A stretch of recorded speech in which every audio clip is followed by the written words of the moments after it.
Motofab YouTube channel, 3 weeks in a row. And Torana's coming along, I'm pumped about that. You'll see engine plate finished off today, more of the front chassis getting done, and the steering. So things that had to happen for us to move forward. You'll see it's got the clip off it at the moment. You'll see that in this episode. Yeah, so it's all happening. Overwhelming response to last week's video, heaps of views, heaps of comments, heaps of messages.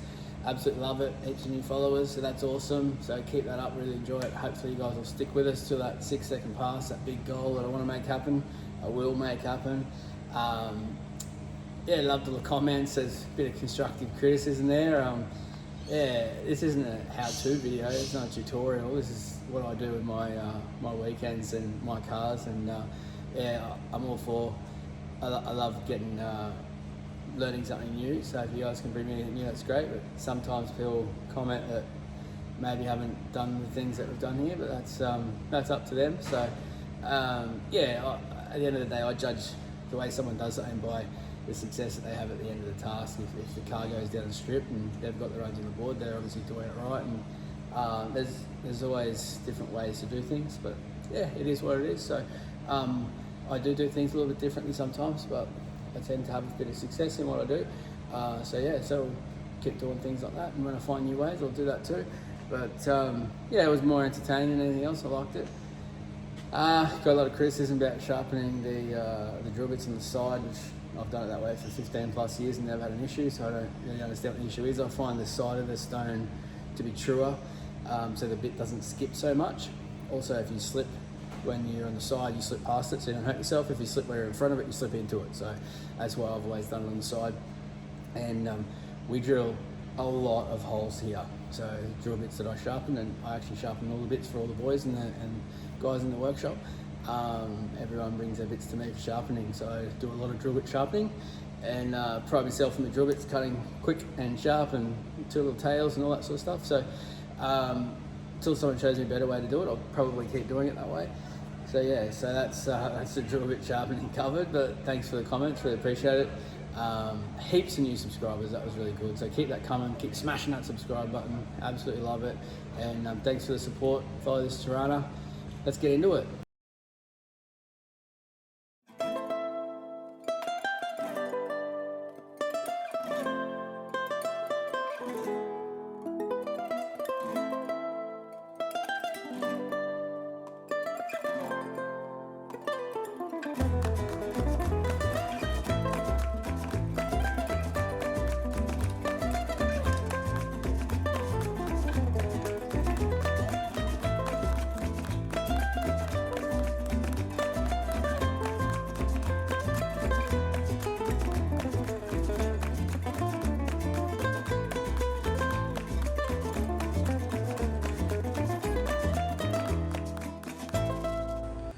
Rightio, so we've got an engine plate in there, and we're going to run a bar in here somewhere. That's the front bit, down to there, past this corner of the engine plate, and then we're going to have a tab off the bar to pick up the engine plate. So we're going to connect the engine plate to the chassis. Might be a little bit down this side. Wait till someone finishes grinding.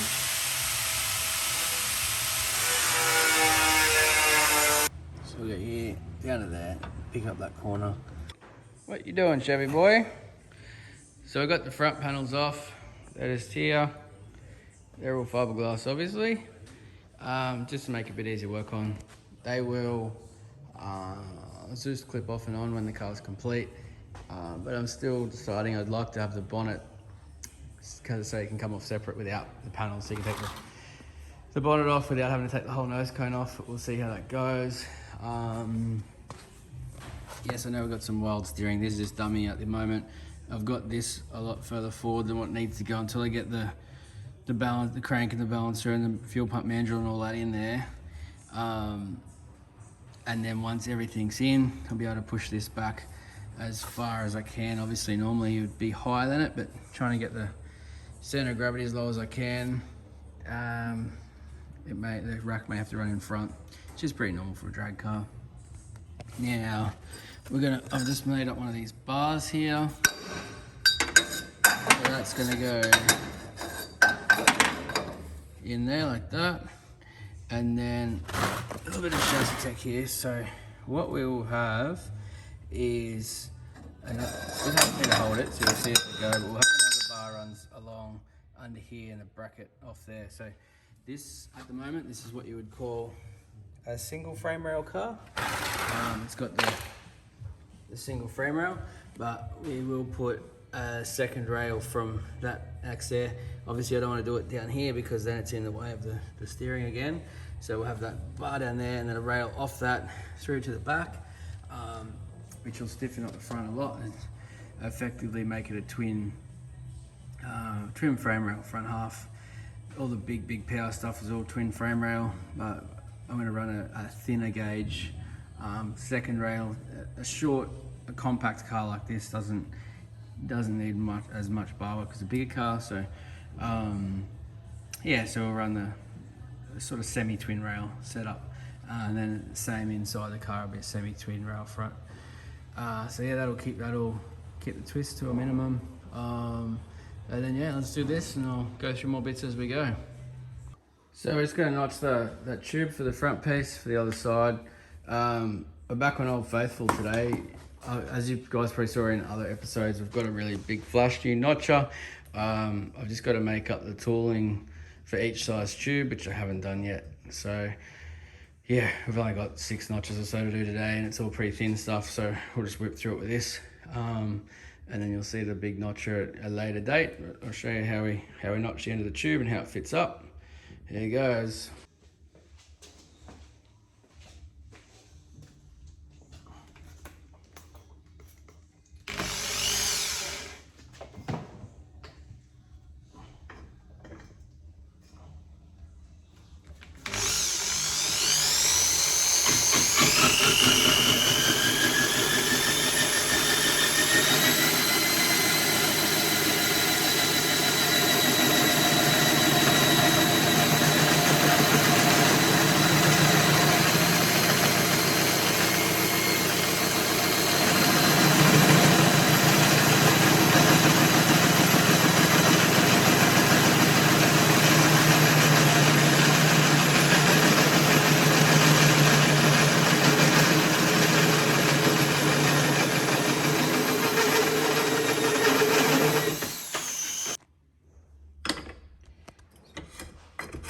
Pull that out of there. There you go, still notched. We ran around that linear shirt, tied it up, and there you have it. You have a nice notch, it'll butt up nicely against the pipe. So we've made one already. It all fits perfect, so we're going to make a duplicate for the other side. So put the exact same angle on there. You know the angle for the other side.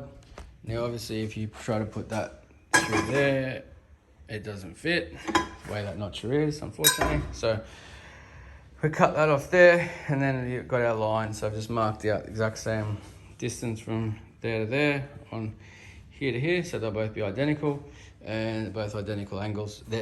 This one's 45 degrees, this one's I can't remember, it's about 23 degrees, something like that. So yeah, they're both exactly the same, and then we'll so each side will stay the same. So I'll cut that off in the saw and then notch the end of it. Now there's a few different tricks to getting your orientation of each notch the same. So if you imagine you've got 2 parts of the chassis that run parallel and you're gonna try to go in the same bar, well, if the orientation of one notches off, you get left with a big gap to fill. You saw how that's sitting there before, orientation's perfect. Now, there's a couple of different ways you can do it. You can mark out a line, but often with different angles and stuff, where the notcher leads in can often be flipped the other way. So you've got to then mark a line and mark one at 180 degrees on the other side. Now, I will show you a quick little trick that I was taught for doing that. And what you do is you clamp your tube to the bench, grab the Old Faithful square, you scratch a line up that side. While it's still clamped down, you scratch a line up that side. So that gives you 180, and then that gives you your perfect mark to start your notcher. So that's one way to do it, probably more correct to it. I've done a lot of it, so to speed things up, what I do is actually put the tube as it would sit in the notch and then line it up perfect. And then what I do, see now you can see that slightly down, we're looking at over the backside there, the shaft of the notcher. So then I'll rotate the tube in the vise and get the two to line up perfectly by eye across there. And might seem like a funny way to do it, but pretty much gets me 100% success rate. So it works for me. So that's the way I do it. It's just quick and easy. So there we go. Got our two pieces, one for the left, one for the right. Check that our measurements right.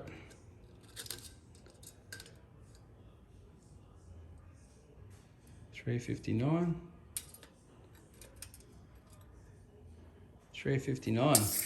So bang on. So funny fast way of doing it. It's pretty accurate. We'll go check the orientation now, make sure that's bang on as well. So there you go. I've just sat that in there and knocked it out again. We'll sit it again. Still a bit slippery. That's cool, and I sprayed on it before, which is oily. The right spot. Perfect. We've got no. Oh, hang on, let's slot down a bit better. There we go. You can see there, I got no, absolutely zero gap when that pulls in. So my orientation's right, my lengths are right, and that's our bar in there ready to go. So we'll get that in and move on to the next part. Right, so that was our first bar we put in.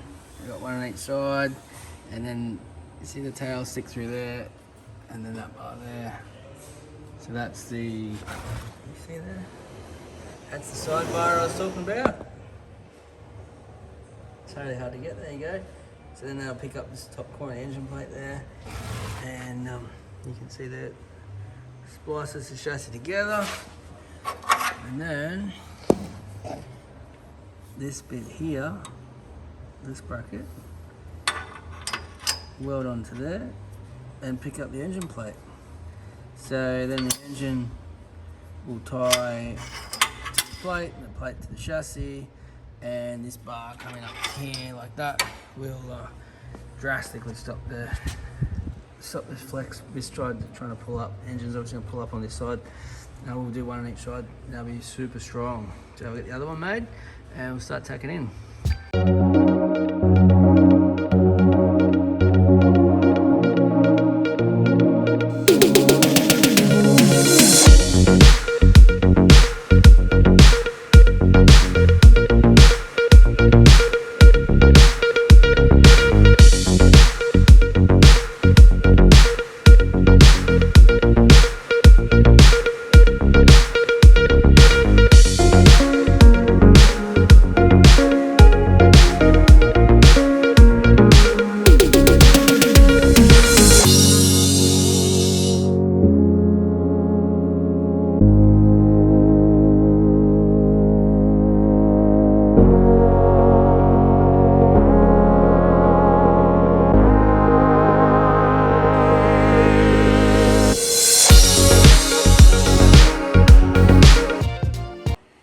So we're all in there. You've seen all that, we've tacked all those bars. We're getting ready to put that hydrant there to hold the steering. So that one, it's a bit hard to see in there, but you get the picture. Up there, nice gap. Now, our next problem we're working with, steering just sitting in there. So I made up this cardboard template to go in there, and that's gonna brace it, steering column to the chassis. And then I've transferred that, didn't film that, you see me cut metal before, in just a piece of plate. And it's important that that's quite strong, because obviously it's what holds the column. It's got a zippy tie holding it in place while I tack that in there, so we'll pop that in there, and then that should hold the steering. And then we've just got to work out where this is going to be fixed and where it's going to be pinned. We've got this plate here, we have to make, I'll zoom in for you. Make a bracket to hold that heim joint. So that's going to hold the steering so that the two unis don't try to push it around. And I want to put it to that chassis rail that we just put in before, because then if the chassis flexes or whatever, the car twists, it can't drive this steering shaft, which will turn into the chassis, because the There's a space. And then there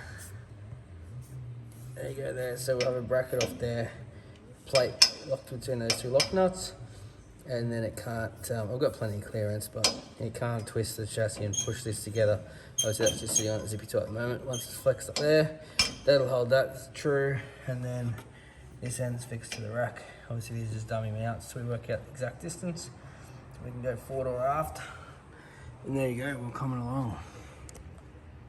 So we're now onto the steering. I'll show you as these go in, but I'm just making up these little slugs. They're gonna go in the ends of the universal joints so that we can pin it through, because it's all got to be removable. And those universal joints aren't set up for cotter pins or anything like that. So got this bright bar here. Just cut it off from the saw, so we're just going to buzz it down the lathe, and then make little slugs to go inside. We'll weld them in the ends, and then that way they're pinned. Some people just weld it to the end, but I'm not a big fan of just relying on a weld. You can still hear me. I'm not a big fan of relying on a weld to interface the steering component.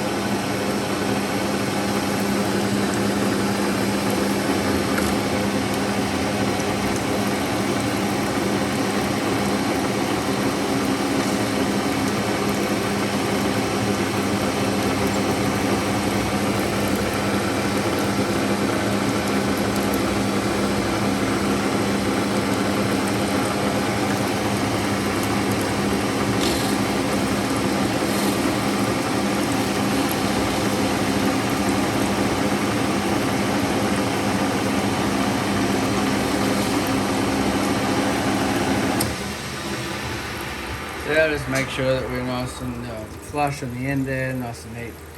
Just tidy them up, don't really have to do it. No one can ever see it, but I'm just fussy like that. So there's one, let's see, I've cut off in the saw, then we'll just buzz the end down so it's nice and neat. And yeah, you'll only ever see it if you pull it apart, but I'm just a bit fussy, I may as well do it. It's building a nice car, so let's do it properly. And away we go. So moving along with the steering. Interesting point is this is actually the factory rack out of this car. So try to keep some original. For all those saying it's not a Torana, oh it's still a Torana. So these are our slugs, so they're going to push up in there. And then they'll weld up in there. And then that gives us solid mounting in the end for us to pin through these, pin through that. And so basically it's got to be quick and easy. Obviously you've got to get it out to get it through the engine plate. So I want it nice and then you've got that heim joint holding that piece in there, which got the locking nuts on there. You have to loosen them.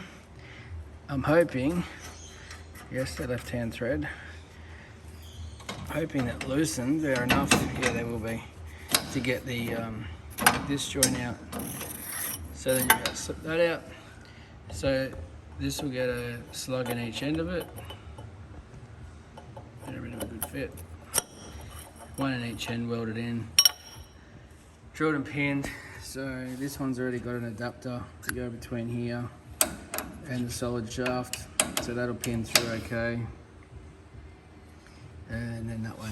Like I said, a lot of guys just weld these onto there, but I'm not a fan of relying on welds on thin material like that for stuff. Obviously this would not be okay in a street car. These are mil spec, which is military specification. They're very, very expensive. I think I paid about $278 each or something for them, so they're not the cheapest thing. They're very good, they're very smooth, but yeah, there's probably a bit smaller than what you'd have on a standard car, and also the tube's the chrome moly is quite thin. So it's the idea of it is if it does go pear-shaped and you punch a wall, you don't want a real big stick shaft going through you. So it's got to collapse somehow. And yeah, it's light. There's not a lot of load on it on a drag car, but on the street, if you hit a big pothole or something, obviously over 100,000 Ks, this stuff's probably going to be too thin. But this is the way we do drag cars. They're meant to go in a straight line down the strip and not hit potholes.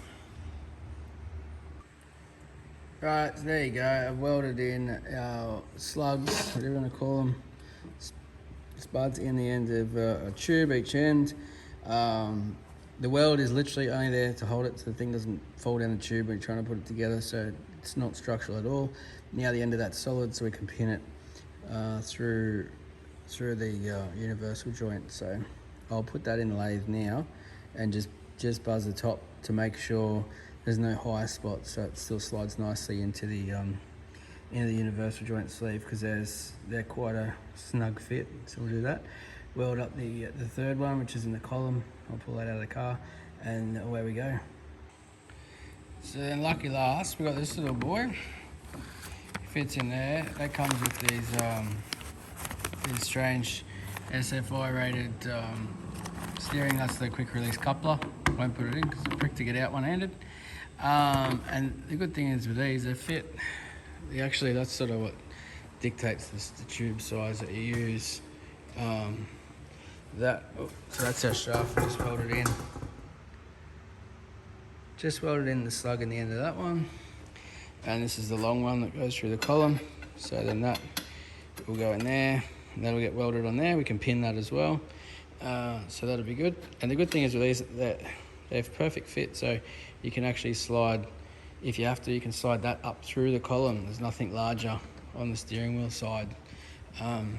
So the column is actually fixed inside the car. That'll be welded to the chassis. It's all part of the chassis. You see a little Teflon bush in there. We actually made that up here. So yeah, so pretty cool setup. I just bought the unis. We made everything else. And yeah, if more people built tube chassis drag cars, we'd probably offer them as a kit, but not that common to make, and mostly made by fabrication shops that make all this stuff themselves. So there you go. We'll do these last little bits, and that'll be the steering knocked on the head. So we're just about to drill and pin the universals into the solid little slug that we made up before, which we put in there, cleaned up. Now, normally on a uni, you can see the uni, and you should always phase the universal joint. Drive shaft, steering, anything. Otherwise, you'll feel them turn awkwardly. So that means the bit that's fixed to it with the pin through it, you should run them back to back. So with these, this is actually pressed on, so you can't get this rubber off. When the rubber goes, it's replacement time, so you can't see where the joint is, but they've been handy enough to put these little dots in there, so we can actually phase the dots, and then we'll have smooth steering with no notches. So there you go, the handy little tip. Always phase your universal joints when they're back to back like that. And on these, you can use the dot to phase them. Hero's on the mill. Milling our steering. Now we'll go through the pin for the pins. There's the pilot bit. I just put one of my special sharpens on this drill bit with the sharp side of the stone, so we'll see how she goes.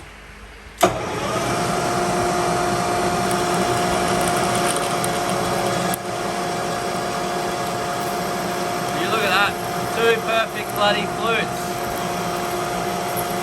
Again and again and again. Hey, that's beautiful to watch it in the gibbo. That's it. Look at that, every time, two perfect flutes.